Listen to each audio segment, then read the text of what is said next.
Shall we make a record? Yes, Your Honor. In which position on which calendar, please, ma'am? Number 3 on prelim B. All right.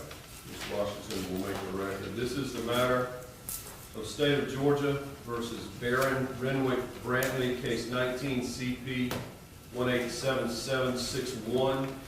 Record should reflect that Mr. Brantley is present in court, being represented by Ms. Riona Bray, who is also present.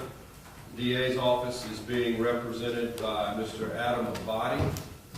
And Ms. Bray, Mr. Abadi, is there any reason we can't proceed now? State's ready, Your Honor. Defense is ready, Your Honor. All right, Mr. Abadi, call your first witness, sir. State will call Detective Mike Young.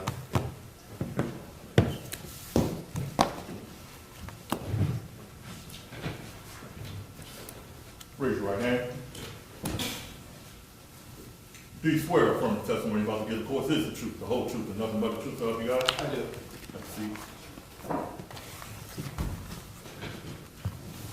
I need you to state, spell your first and last name for the record. Detective Michael Young, Y-O-U-N-G. Say good morning, Detective Young. Good morning. Can you tell the court how you are currently employed, sir? I'm an investigator with the City of Atlanta Homicide Department.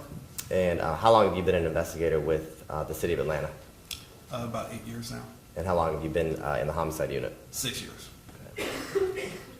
Now, I want to direct your attention to November 6th of 2019. Did you receive a phone call regarding a missing persons report? The report actually happened on November 1st. Okay. November 6th, I was assigned to the case. Okay, and why were you assigned to the case? At that point, it became a critical missing person. The homicide unit handles critical missing persons. Okay, and at the time that you received that call on the 6th of November, can you tell the court what your first steps were to begin your part of the investigation? I read the report, and I wanted to start out with the last place that Alexis was seen and the last person she spoke to. So I wrote a search warrant for the apartment she stayed in. I went to the apartment to process the apartment.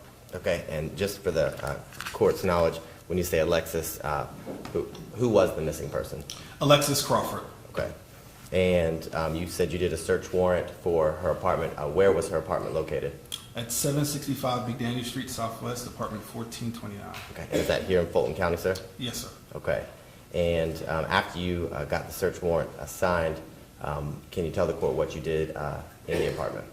Myself and the homicide unit went over just to look for anything that may be out of place, search for any signs of what it may have happened to Alexis, just try to trace her steps to see where she may be. And when you did that, did you find anything inside the apartment? I only found like a small drop of blood on Jordan Jones' bathroom. Okay. And you said Jordan Jones. At the apartment, did Miss Crawford, the victim in this case, did she live there alone? No, she stayed with Jordan Jones. Okay. And was Jordan Jones her only roommate? Yes. Okay. And when you got to the apartment off of McDaniel Street, was anybody there? No. Okay. After searching the apartment, can you tell the court what your next steps were in your investigation? I wanted to contact Jordan Jones to talk to her. Maybe she could help me out, help me find where she was at. She was in Michigan at the time. She said she was coming down on that Friday, which was the 8th. Okay. And did she come down on the 8th? Yes. And where did she come to headquarters to speak with you? Yes. Can you tell the court, I guess, how that interview precipitated and how it proceeded? The interview started out, she stated she did not know where Alexis was at. She stated she went to the liquor store at Ralph David Abernathy around 11:23 to 11:40, purchased a bottle of Jose Cuervo tequila, came back, made a hamburger, went in her room, and went to sleep. And when you say, and I don't mean to interrupt you, when you say that she told you that she went to get a bottle of Jose Cuervo tequila with the victim, what date was that? That was on 10/30, Okay. October 30th. And I apologize for interrupting. So on October 30th, she told you about the liquor bottle, and I believe you stopped at making a hamburger. Yes, she stated came home and made a hamburger. Alexis went to her room. She went to her room to go to sleep. About an hour or two later, she came back out of her room. Alexis' door was open. The bottle of Jose Cuervo was gone, and Alexis was gone. Okay. And did that, I guess, in the interview that you did with Miss Jones that day? No. Okay. What else, I guess, occurred during that interview? Ultimately, we confronted her with some surveillance footage we had from the parking deck. It shows at 3:11 a.m. on the 31st, Jordan Jones and Brantley going out to Jones' car, backing up. They're off camera for about 6 or 7 minutes. There's a door that leads to her apartment where she backed up to. Leave the apartment complex at 3:18 a.m. and they return at 4:09 a.m. Okay. And you referenced this surveillance footage from a deck. Is this a deck that's located in the apartment complex that's located at McDaniel Street or on McDaniel Street? Yes, sir. Okay. And prior to speaking with Ms. Jones on the 8th, what other investigative, I guess, tools had you acquired through your investigation in those 2 days? We pulled Alexis Crawford's phone records. We pulled Barron Brantley's phone records also. And when you, did you have an opportunity to look at Ms. Crawford's phone records? Yes. And can you tell the court, at any point when you were looking through the phone records, did it show that the phone went off the network or was stopped using the network? Yes, at 2:52 a.m. on October 31st, her phone dropped off the network. And after it dropped off the network, were you able to tell from the phone records if the call was ever made from her phone again? No. Okay. No further calls. And did you confront Ms. Jones with that information? Yes. Okay. What other information had you acquired in the days that you had begun to investigate with Ms. Jones? We learned that Jordan Jones wanted to replace a plastic bin that was in her house. And how were you able to determine or learn that information? Her friend, Ayanna Williams, sent the text messages to the police department. We got a lot of tips during this Persing's case. Okay. And when you say a plastic bin, what kind of bin are you talking about? It's about a 45-gallon bin. It has wheels. It's black with red handles and a top. Okay. And through your investigation, speaking with Ms. Ayanna, were you able to determine why the co-defendant, Ms. Jones, was asking her to purchase a bin? At that time, no. Okay. Since that time and through your investigation, have you been able to determine why she was asking for a bin? Yes, from Ms. Jones. Okay. Now, as you continue to speak to Ms. Jones, can you tell the court what information you learned throughout the remainder of that interview? So once we approached Ms. Jones with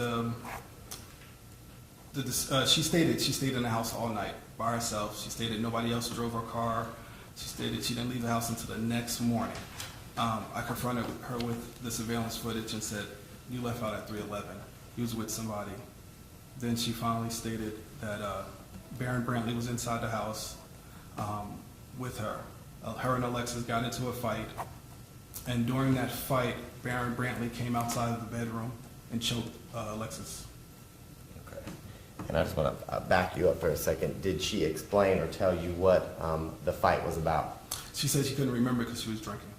Now, through your investigation, were you able to determine if there was any conflict between Ms. Jones and Ms. Crawford prior to her being killed on October 31st? After Brantley was arrested, I wrote another search warrant for the apartment, went back with the crime scene unit. We blacked out the windows and we did a search for blood, and we found blood inside of the living room that was cleaned up. We also found a sponge that had blood and hair on it. Okay. And I guess through your investigation before October 31st, had Ms. Crawford been to the hospital for any reason? Yes. Okay. And can you tell the court when and why she went to the hospital? On the 27th, she went to a hospital. She went there to have a rape kit performed. She was accusing Mr. Brantley of sexual assault.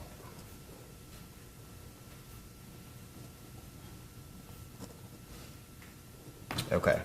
Now, knowing that information, did you confront Ms. Jones with that? Yes, I asked her. And can you tell the court what her response was when you talked to Ms. Jones about the alleged sexual assault? She stated the night of the 26th, they were at a homecoming Morehouse of Spelman, I believe, and they were drinking. Came home. She got a little sick. She went to the bedroom and woke up about an hour later and discovered Brantley and Crawford in the bathroom. Okay.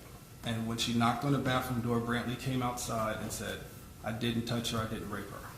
Okay. And then he Was continued. that an unsolicited statement? Yes. He volunteered that? Yes. You can continue. Continue. Then Brantley took her keys to her car, ran outside to where her car was parked, and argued with Jones for a little bit prior to driving her car away from the location. Okay. And did Ms. Jones tell you that she did anything as a result of the defendant, Mr. Brantley, taking her vehicle? She called 911.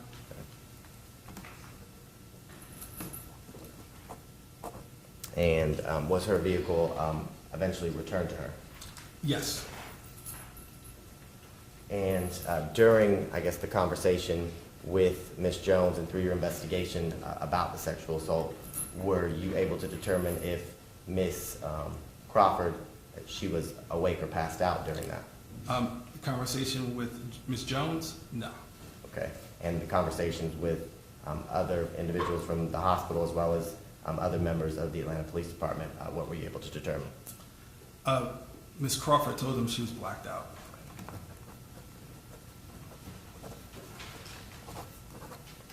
Now, as you're talking with Ms. Jones, does she begin to tell you where she, or if she knows where Ms. Crawford, or excuse me, yes, Ms. Crawford is? During the conversation at headquarters? Yes. No. Okay. What did she tell you about the whereabouts of Ms. Crawford? Initially, she told me she didn't know where she was at. And tell the court specifically what Ms. Jones said happened to Ms. Crawford on October 31st. She stated while she was engaged in a fight with her, Mr. Brantley came out of the bedroom and choked her. And then killed her, put her in a plastic bin. They drove her somewhere and dropped her off. And Jones stated this about Barron Brantley? Yes, sir. And when you say plastic bin, is it the same plastic bin she had requested her friend purchase a few days later? Yes. Okay. After she provided you that information, can you tell the court what happened next? We continued the conversation, and my main concern was to try to find Lex. So we got into a car, her along with her dad, and we drove to the area where she believed she was dumped at, and she was able to lead us to the area where she was dumped at. Okay. And can you tell the court where was Miss Crawford's body found? Exchange Park. Okay. And where is it? Decatur. Now, after finding Ms. Crawford, did you have an opportunity to speak to the defendant, Mr. Brantley? Yes. And when did that occur? The same day. After we located Ms. Crawford, we had previously put a fugitive package together for Mr. Brantley because he had a probation warrant, so we were still looking for him. The fugitive unit was able to apprehend him. I went to his location. I picked him up from where the fugitive unit arrested him, and talked to him from that location to headquarters. And prior to speaking to him, did you read him the Miranda warnings? Yes. Okay. And after reading him those warnings, did he agree to speak to you? Yes. Okay. And was that interview audio recorded? It was audio at the beginning, and then it was videoed when we got to the precinct, and audioed when we went downstairs for a cigarette. Okay. Now, through your conversation with Mr. Brantley on November 8th, can you tell the court how that conversation kind of began? And the initial conversation started, Mr. Brantley denied knowing where Alexis was at. And then I confronted him with some inconsistencies in his statement, and he admitted to being in the house. He admitted to choking Alexis, Miss Crawford. And while he was choking Miss Crawford, Jordan Jones put a plastic bag over her head. Okay. And when you say in the house, are you talking about the 765 McDaniel Street apartment? Yes. Okay. And did he describe to you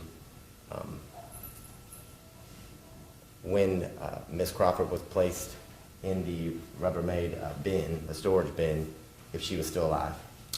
He said she was dead.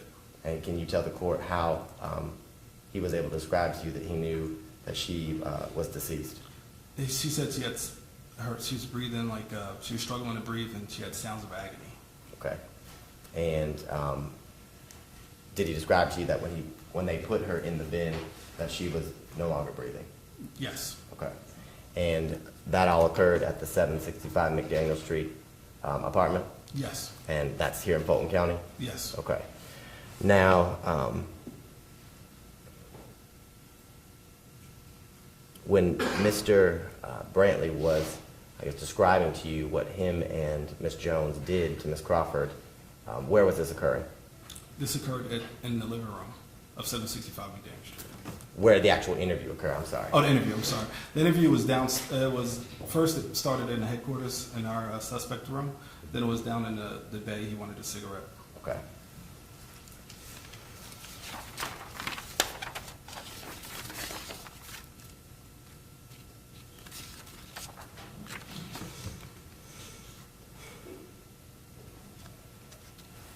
As a result of the interview with Mr. Brantley, what were your, I guess, next steps or additional steps?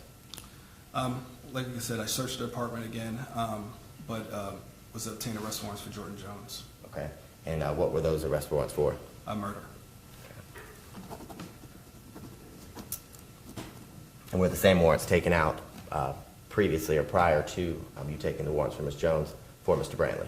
Yes. Okay. And forgive me if this is a repeat, but when you went back to the 765 McDaniel Street apartment with doing another search warrant, what exactly did you do? Well, the crime scene unit, I told him exactly, during the conversation with Mr. Brantley, he stated they cleaned up the blood, they cleaned up the crime scene, and he told me where they cleaned it up. So we concentrated in the living room, we sealed off all the windows, made it very dark in there, and we sprayed luminol to see if any places of where blood may be. Mm-hmm. And we found five or six different places. Okay. Were they in the living room? Yes. Okay. So it matched the description of where Mr. Brantley had told you during his interview that this incident which led to the death of Ms. Crawford occurred? Correct. Okay. Now, through your investigation, sir, have you had an opportunity to speak with the medical examiner? Yes. And were they able to tell you the cause of death? Yes, it was asphyxiation. Asphyxiation? Yes. Okay. And were they able to tell you the manner of death? Homicide.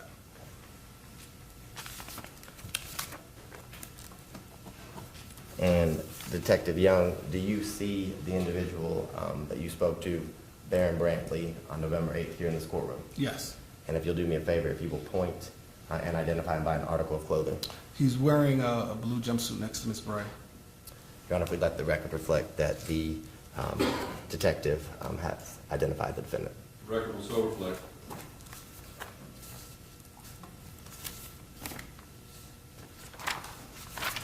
Your Honor, I don't have any questions, further questions at this time, pending redirect. Thank you, Mr. Abadi. Can you cross, Ms. Gray? There will be, Your Honor. Hold one second, please. Yes, ma'am.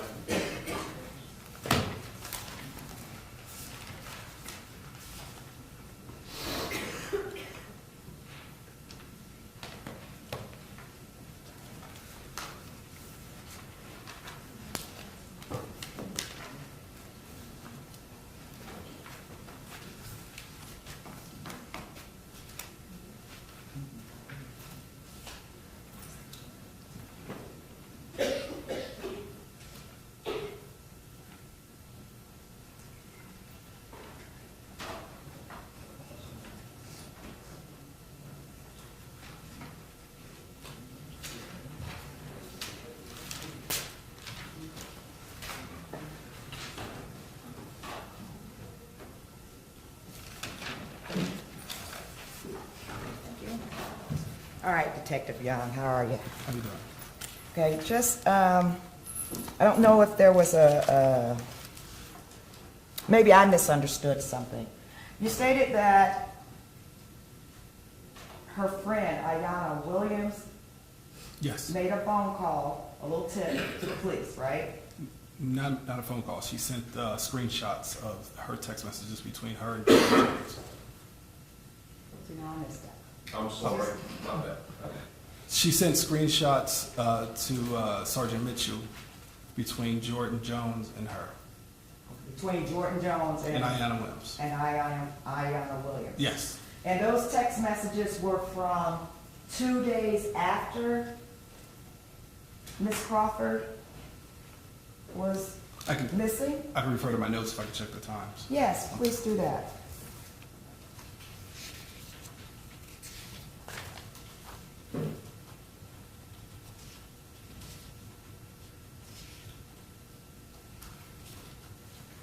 Regarding what part? The bin?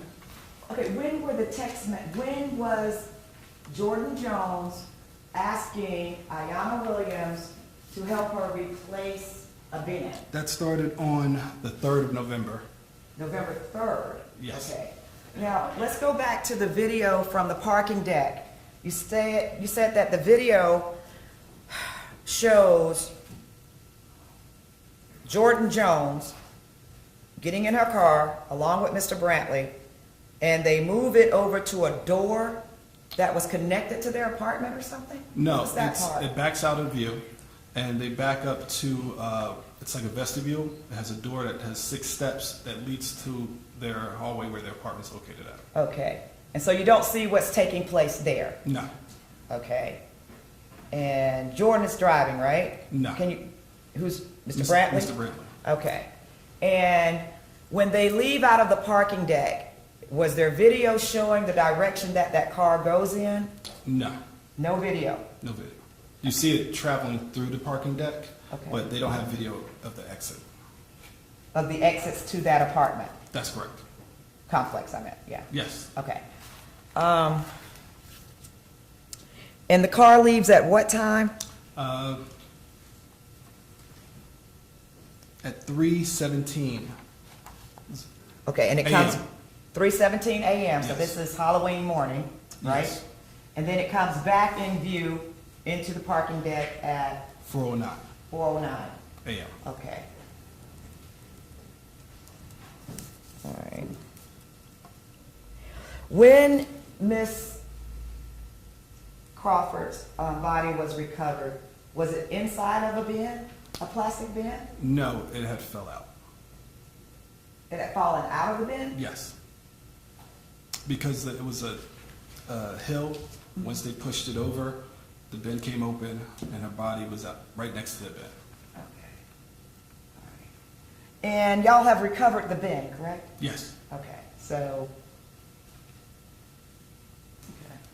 Recovered the bin. Where it was found was on Exchange Place in Decatur, and that's where Mr. Brantley described it would be.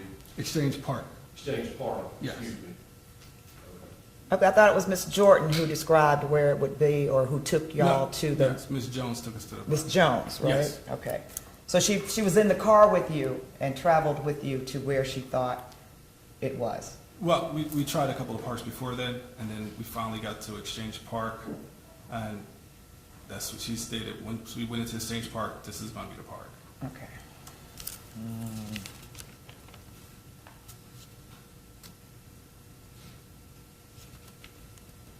And you stated that you pulled Miss Crawford's phone records, Mr. Brantley's phone records. What about Miss Jordan's? I'm just, We have our phone records.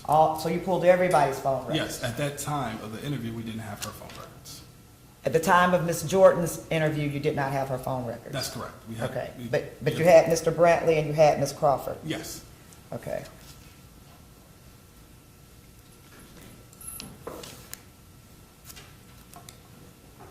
And this is just a question because I'm curious here. The first search warrant that you did of the apartment, you stated you found one spot of blood, and that spot of blood was in Jordan's bathroom, right? That's correct on the sink. It was a very small drop. Okay. And at this point in time, you don't know that Ms. Crawford is deceased. That's correct. Okay, so that is why you did not do the luminol test thing at that time. That's correct. Okay.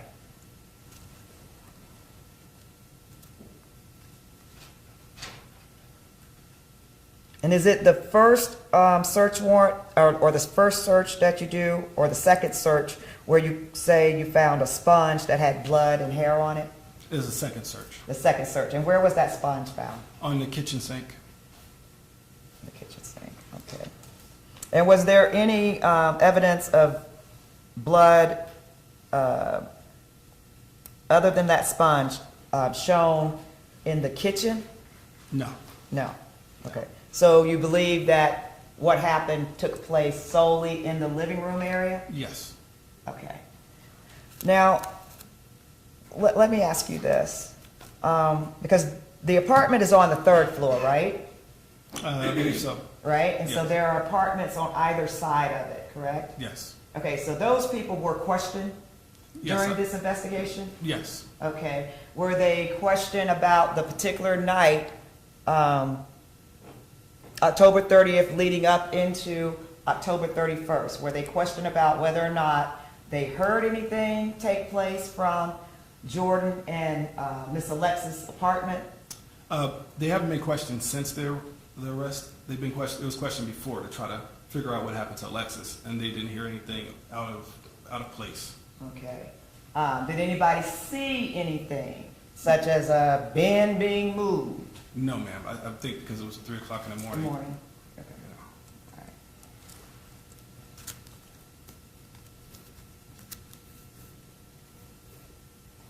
Now, let's go back to, I think it was October 26th or October 27th, regarding what was the date of the alleged sexual assault? Occurred on the 26th. On the 26th. Yes. And the person who made the phone call was Jordan, correct? Regarding the sexual assault. No, well, how did the police come to the apartment on the 26th? Okay, on the 26th, for APD case number 192992403, Jordan called to report her car stolen. Her car stolen. Yes. Okay. So Alexis didn't call to report a rape. Not at that time. Right. Okay. And it's not until the police get there regarding Jordan calling about her car being stolen, right, that Alexis says, oh, I was sexually assaulted? No, Jordan actually called her friend Brittany, which is a friend of her sister's, and said, my car stolen, also I think something happened to my friend. Brittany comes over to talk to Alexis and Jordan, and she finds out. Alexis then disclosed to her that she was assaulted, and then Brittany called 911 on 10/27 at 1:01 a.m. Okay. I have that case number if you need it. Just go ahead and give us that case number. 193000201. That's the sexual assault. Okay. So let's back up a minute. October 26th, they're celebrating the Spell House homecoming, right? Yes. And all three of them are drinking, correct? Yes. Right? Alexis is drinking, Barron is drinking, Jordan is drinking. Jordan says, hey, she drank so much, she had to go lay down, right? Yeah. They went out and came back in the house. Okay, but they were still drinking when they came back in the Yes. house, correct? Correct. All right. And so at some point, Jordan's had what she's had, and she goes and she lays down. She leaves Barron and Alexis in the living room, right? Yes. Okay. When she wakes up an hour later, she goes out. They're not in the living room, correct? That's correct. All right. And According to so her story. she's looking for them, right? Yes. And she goes into Alexis' bedroom. They're not in the bedroom, right? Is that correct? That's correct. Instead, they're in the bathroom, right? Correct. And doors locked, Yes. lights are off. Don't know about the lights. Didn't ask about that part. No. Okay. Isn't it true? Well, maybe Jordan didn't tell you this. So Jordan, realizing they're in the bathroom, doesn't she attack Alexis that night? Physically? Yes. Did they not have an argument that night regarding Alexis being in the bathroom with Barron? Jordan was upset with her. I don't know if she attacked her. She Okay. was upset with that she was in the bathroom with him. With her boyfriend Barron? Yes. Right, okay. And did Jordan say to you that at that point, Alexis says, oh, he raped me? No. Right. Alexis didn't disclose that to Jordan? Alexis said she was blacked out, Okay. drunk, not conscious. Did Jordan say that she was blacked out, drunk, unconscious? She said yes. And Jordan said that, and then she went to the closet. She found her in a closet once Jordan came back inside of the house after chasing Brantley for her car. Okay. Okay.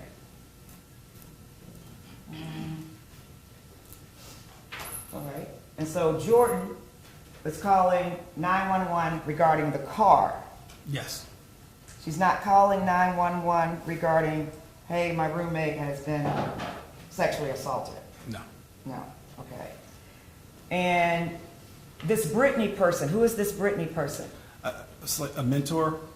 She graduated Clark 10 years prior, and she knows Jordan's older sister. Okay. And so after calling 911, Jordan calls Brittany, Yes. and Brittany comes over. Yes. Okay. Is Alexis awake at this time?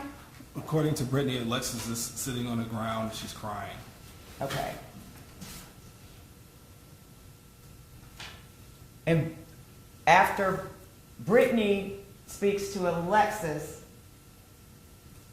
she hears from Alexis this allegation regarding a sexual assault Yes. while she was passed out or something. Yes. Okay.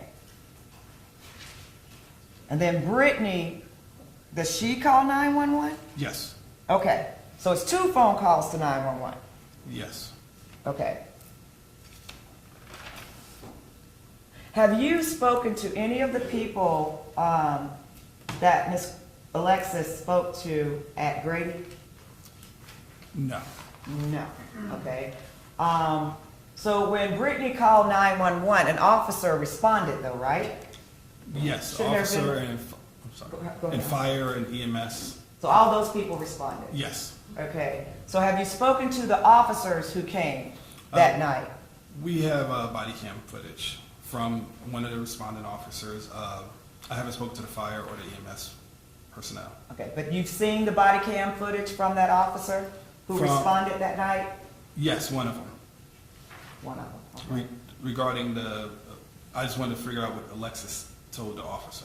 Right, I do too. Yeah, Yes. and that's, we reviewed that body cam. Okay. And was Jordan questioned that night about this possible sexual assault by the police? Yes. Okay, so is that on body cam too? No, that's actually audio recorded. I'm sorry, Audio recorded. audio recorded. All right. And you heard the audio recording? Yes. And what exactly does Jordan say? The same thing, she was drunk, she went to sleep, or she felt sick, went in her room. When she came out, she couldn't find him, knocked on the bathroom door.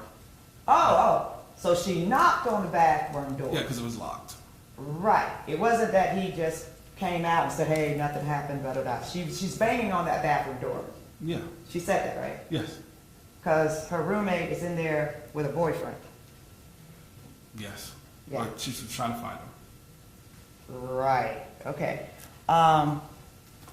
Continue. Then he came out of the bathroom door. He said, I didn't touch her, I didn't rape her. Took her car keys and then fled the scene. So when he comes out, and according to Jordan, he makes that statement, what is Alexis doing? She's just laying on the floor, she passed out. She had passed out at that point, is what Jordan is saying. Yes. Okay.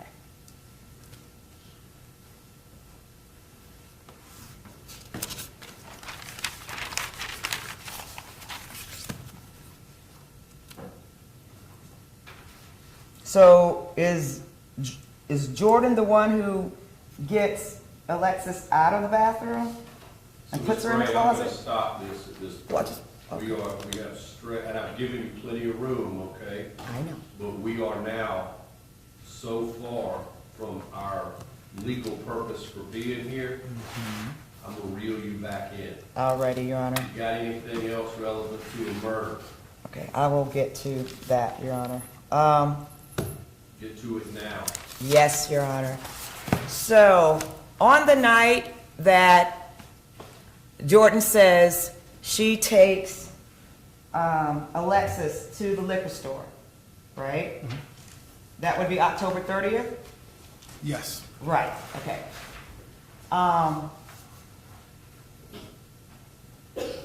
Granted, she initially denied knowing anything, but at some point, she tells you that she and Alexis got into a physical fight that night. Yes. Well, Right. the early mornings of The early mornings of October 31st. Yes. And she is saying Mr. Brantley wasn't a part of the fight when their fight began, correct? That's correct. Okay, but at some point, he comes out and joins in the fight or tries to break up the fight? According to Ms. Jones, Yes. Ms. Jones said he came out and choked Alexis. Okay. All right. And at what point then does she say that she took a plastic bag and put it over her head? She doesn't say that. So where did you get that part from? Mr. Brantley. From Mr. Brantley? Mhm. Did you find a plastic bag or anything Yes. when you located the body? Yes. Okay. You recovered fingerprints or anything from that plastic That bag? has to be tested. Has to be tested? Yes. Okay.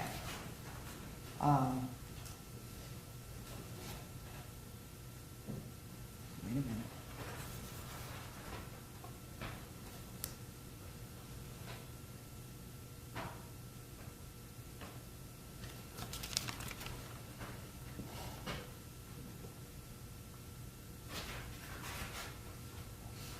Now, did Jordan advise that she helped clean up the crime scene?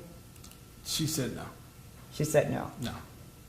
So once the body is dropped off over in Exchange Park in Decatur, they come back to the apartment Yes. and what? They go to sleep and then they go to a Halloween party that afternoon. Okay. So when is the apartment cleaned? Did we find out? Prior to loading, according to Mr. Brantley, prior to loading up Miss Crawford, putting her in the bin. Okay.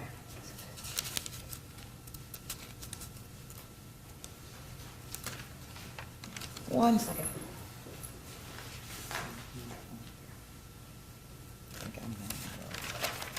Let me review my own note, one second, Your Honor.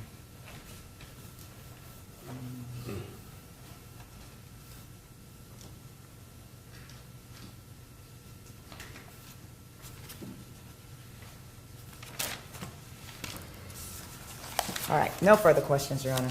All right, Mr. Gray, anything else, Mr. Abadi? Very few questions, Your Honor. All right.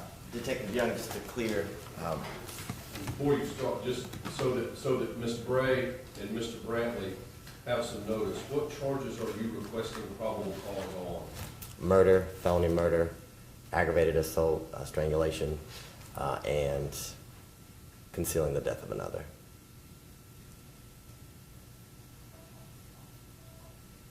Okay, thank you, sir. Please proceed. Yes. Thank you, Judge. Just to clear some confusion up about this bin. Now, can you tell the court why Ms. Jones was texting Ms. Williams, or Ayanna Williams, to buy another bin or to buy a bin? Ms. Jones was doing that because the bin was purchased by her parents, and her parents were coming down to move her out, and she needed the reason why the bin was missing. Ms. Williams was supposed to say that she borrowed the bin and returned it to her aunt's house in Austell. Okay. So if I'm hearing you correctly, she was replacing the bin that they put Ms. Crawford in. That's correct. Okay.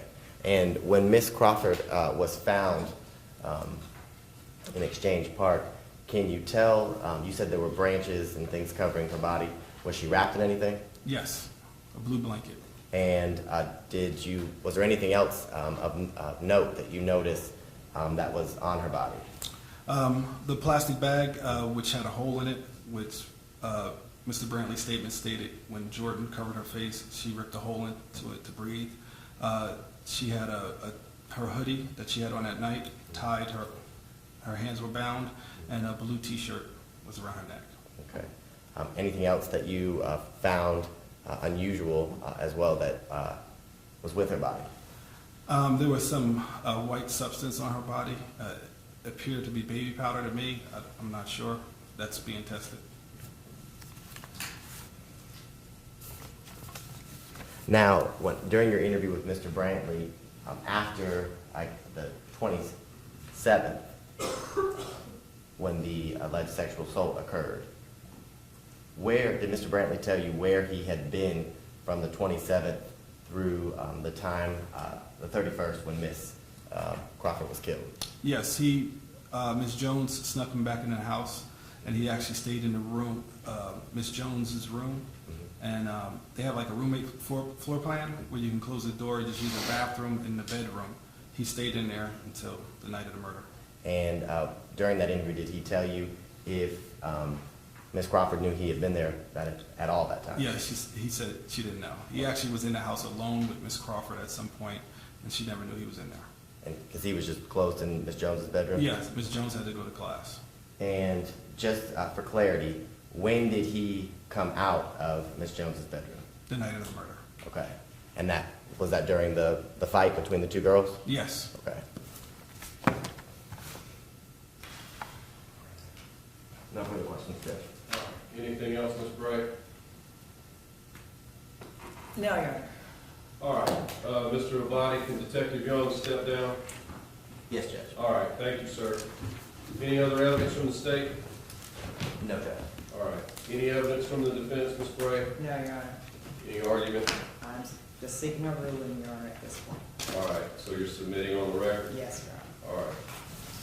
Based on the testimony presented by Detective Young, I am going to find that the state has established probable cause sufficient to bind the case over to Superior Court for presentment to the grand jury on one count of malice murder, one count of felony murder, one count of aggravated assault strangulation, and one count of concealing the death of another.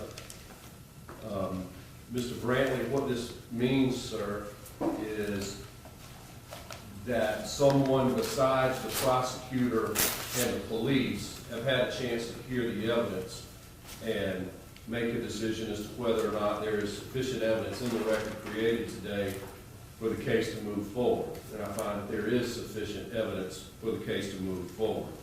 You have not been proved guilty of anything beyond a reasonable doubt.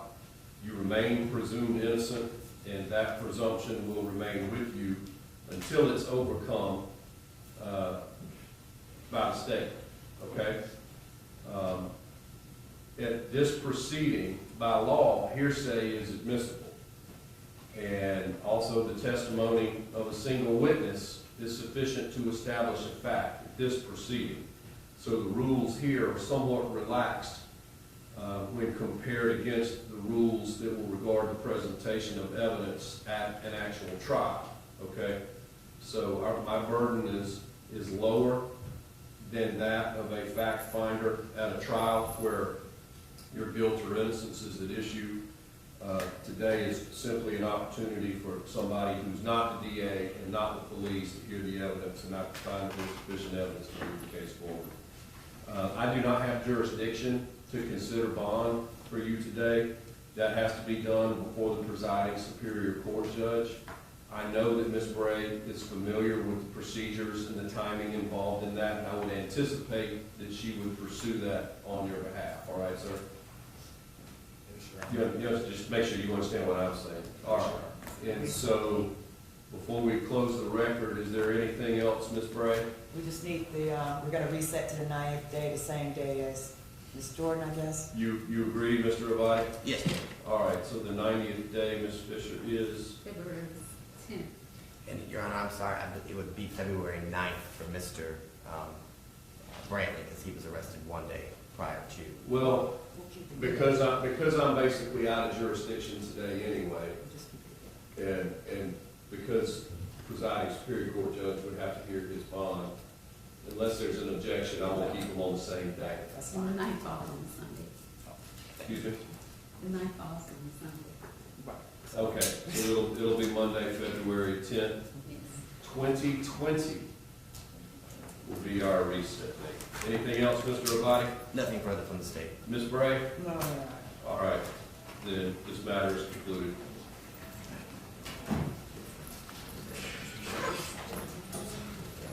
Your Honor, I will need to present an order for protective custody for my client. I want him placed in protective custody, okay? Present it, And we'll sign it. include the necessary showings and language, and I'll sign it. Thank you. Yep.